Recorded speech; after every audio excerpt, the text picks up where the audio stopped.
Hello everyone, welcome to my channel. Keep it simple but significant. I am your host Sasi. Let us start today's discussion.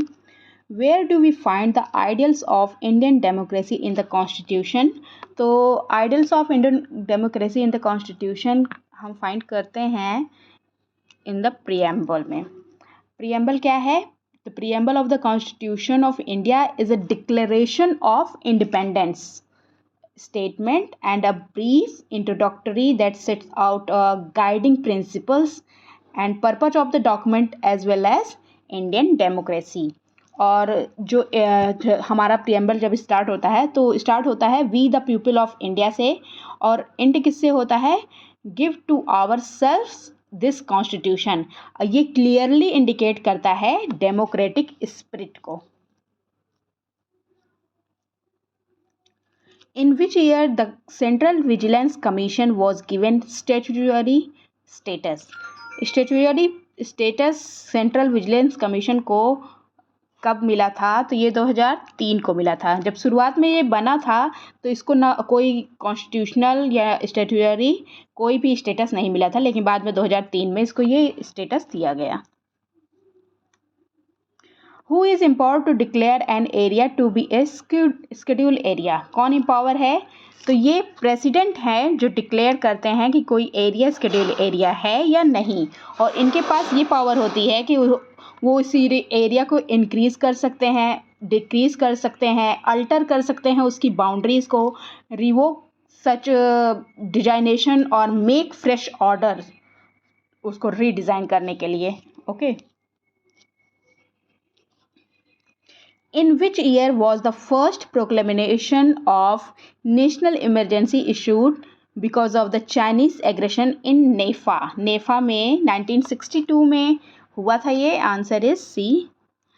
नेफा में जब हमारी India China की war हुई थी 1962 में, उस टाइम पे first proclamation of national emergency issue की गई थी, और ये रिमेन थी कब तक? जनवरी 1968 तक ये लगी थी. What are the factors which are taken into consideration while constituting council? Zonal council. ये जोनल काउंसिल है. जोनल काउंसिल की बात हो रही है. ओके. तो कौन से फैक्टर्स देखते हैं जोनल काउंसिल के लिए? Natural division of the country, यहाँ ये देखा जाता है. Okay. River system and means of communication, ये भी देखा जा सकता है. कल्चरल एंड लिंग्विस्टिक एफिनिटी, ये भी देखा जाता है. Requirements of economic development, security and law and order, ये भी देखा जाता है. चारों के चारों ही फैक्टर इम्पॉर्टेंट है. So the answer is D.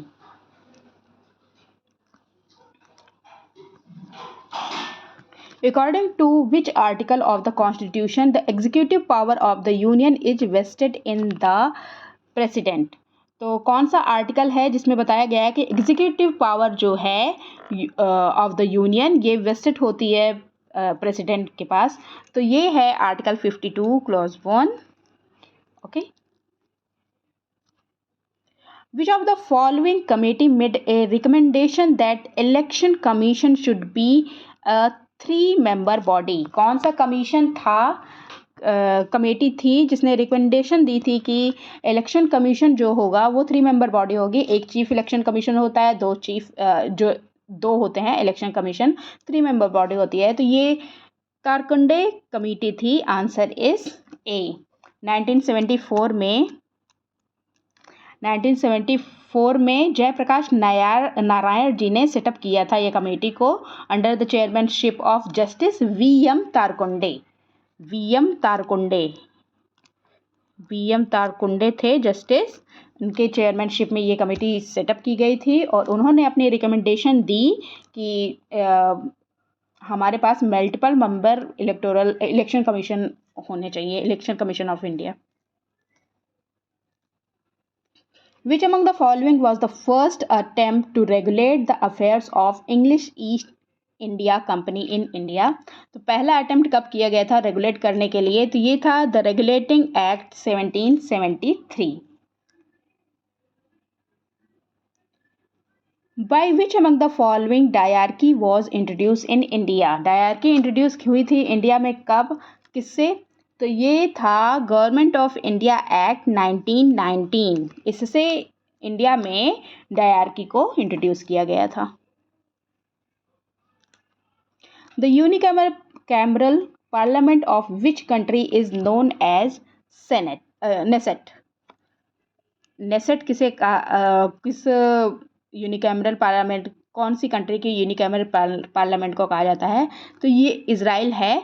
Israel के नेसेट को यूनिकैमरल पार्लियामेंट, इज़राइल का जो यूनिकैमरल पार्लियामेंट है उसको नेसेट कहा जाता है। इसमें कौन कौन से होते हैं, कौन कौन लोग होते हैं? तो इसमें होते हैं इनके legislative branch of the Israeli government, और ये जो नेसेट है ये पास करता है laws, elects the president, prime minister, approves the cabinet and supervise the work of the government.